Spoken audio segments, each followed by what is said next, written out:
Good morning, everyone. Peace at all costs.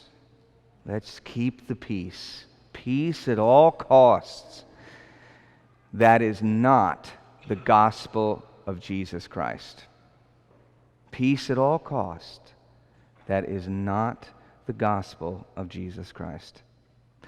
More about that in just a moment. Let's do a quick review. Remember, when we review, it's not a matter of, I don't know if you remember those Warner Brother their cartoons where the sheepdog and the coyote, they would come in, morning Sam, morning Ralph, they're just kind of doing their job, checking in type of thing. That's not what we're doing here. It's not what we're doing here. We're trying to be formed and transformed in the image and likeness of our Lord Jesus Christ. It's not just me kind of giving an argument.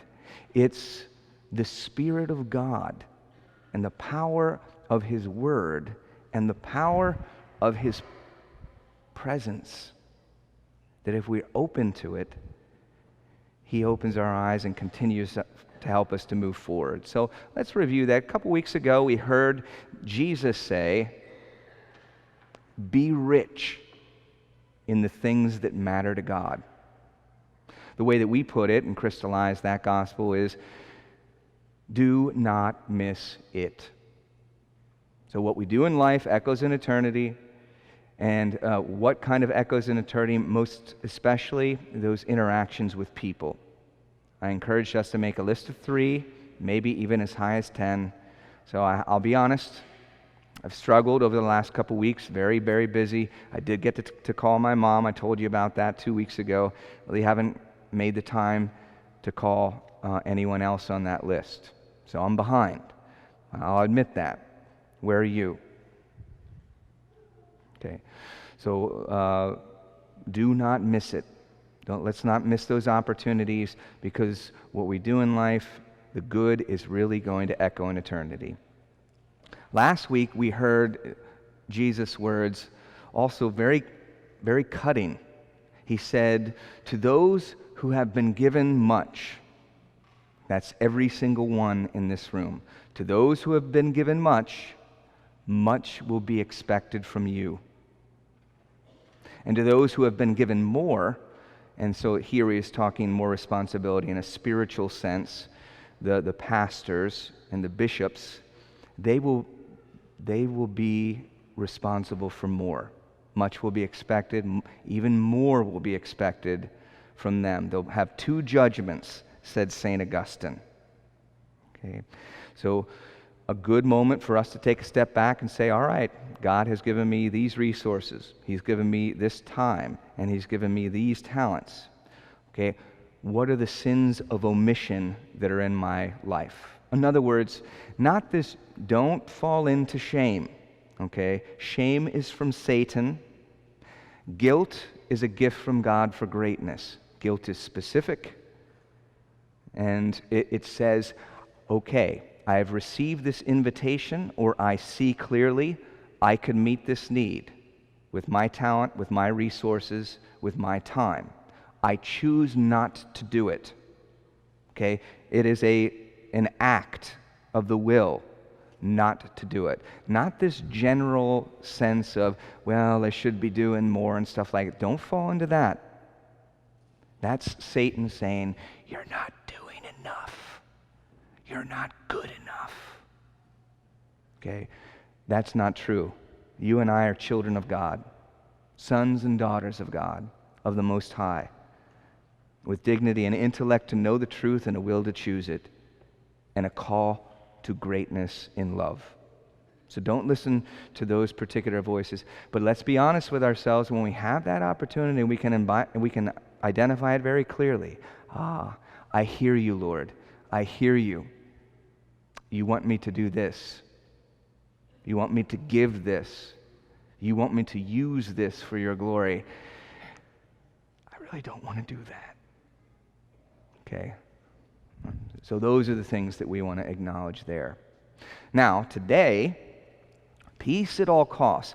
Let's differentiate what I'm talking about here. True peace is discerning the will of God and following it. That brings us a peace in our heart. Okay, I have discovered the gifts and talents, the time, everything that God has placed in my heart to give. I give it.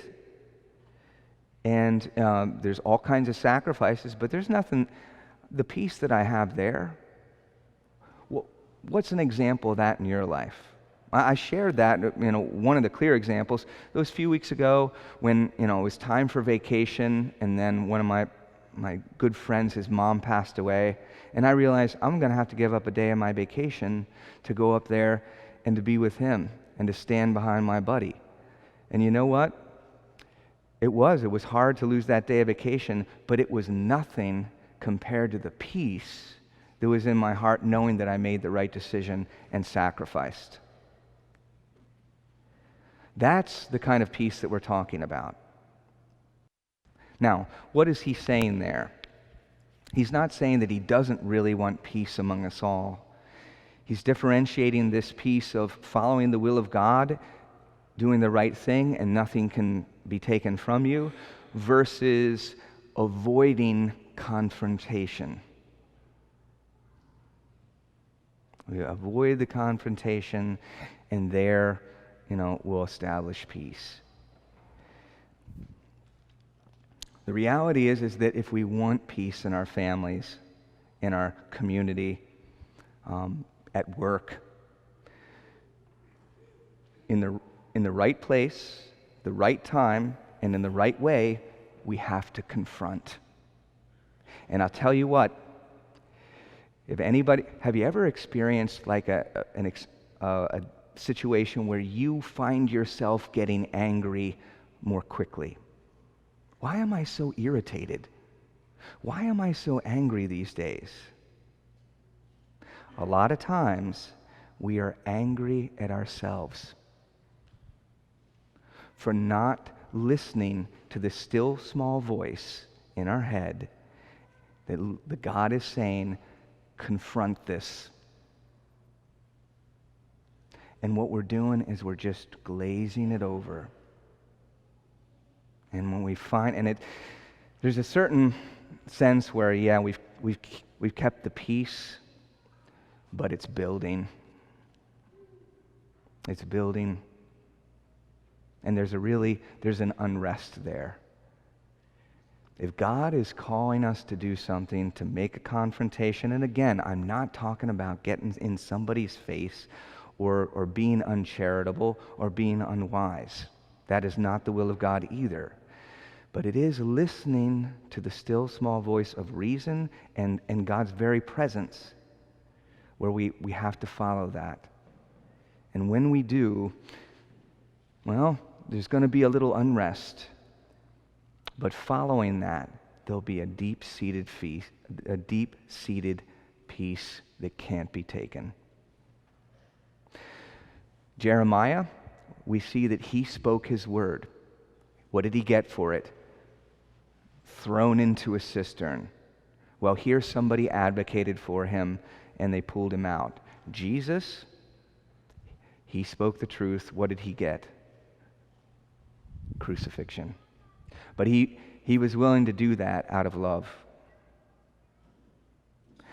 Anybody see Bruce Almighty, the film Bruce Almighty? There's always somebody that's like, all right, so come on, raise your hand high. All right, so a few of you. All right, so the premise again for Bruce Almighty was Bruce was unhappy with God.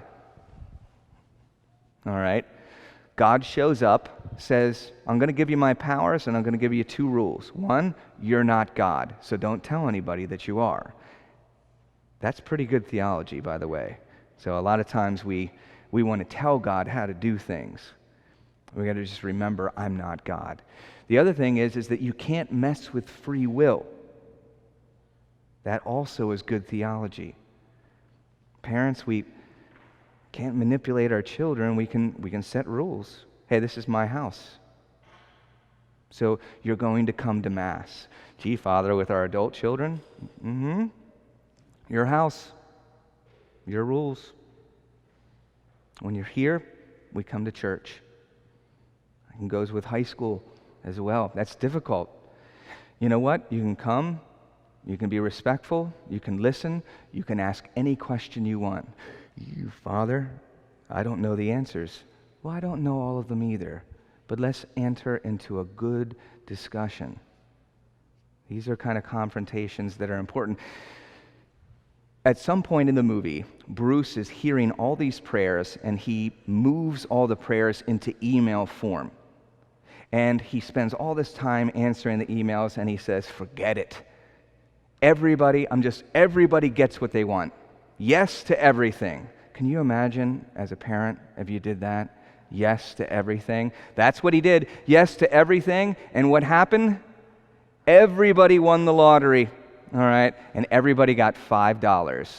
All right? So because everyone won. All right? We can't. It's just, he calls us, you and me, to that loving, wise, charitable confrontation. So when I think of that coming to Mass, I think of my grandfather. So, you're going to Mass. Okay, I'm going to Mass. So, I don't want any vegetables. That's a no thank you portion. Oh, all right. So, but these types of things, he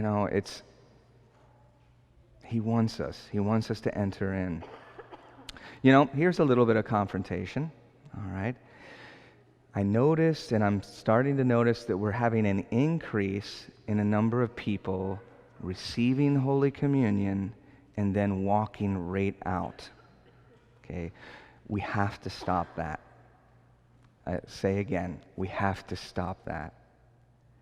Okay, if you have to leave, then you come back, kneel, sit, consume Holy Communion, and say a prayer of thanksgiving. Okay, but there are real problems. Ingratitude is one of them, and there are many others theologically.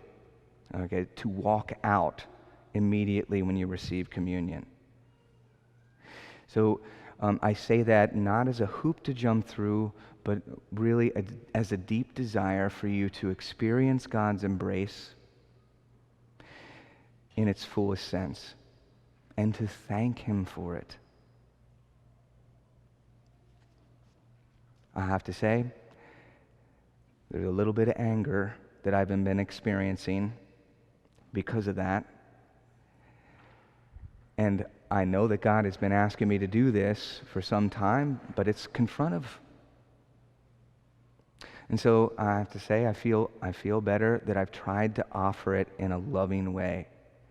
What thing is going on in your life right now where you are kind of you're being stirred a little bit in anxiety and anger because you're not addressing it? Think about that. I have come not to bring peace, but to bring division.